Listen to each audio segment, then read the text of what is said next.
انه يخلص يمين خالص. هو ان مبابي يتحرر يخش للقلب ويبتدي ياخد مكانه. هنا مبابي بيجري مع الباك اليمين لمنتخب هولندا، يعني الباك اليمين باصص على مبابي، بس بعدين ابتدى خلاص هات الصوره اللي وراها ترجع بظهرك. ايوه بس كده.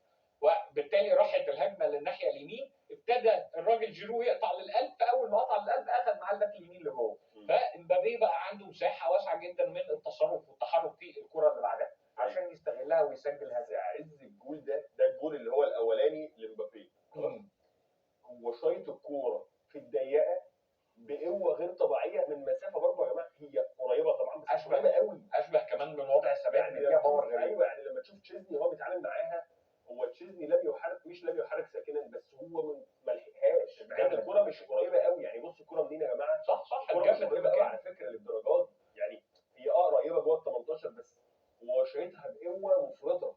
كنت لسه هقول لك والله هي على لساني قوه مفرطه 66 حصان تصويره بكوت يعني مش ممكن.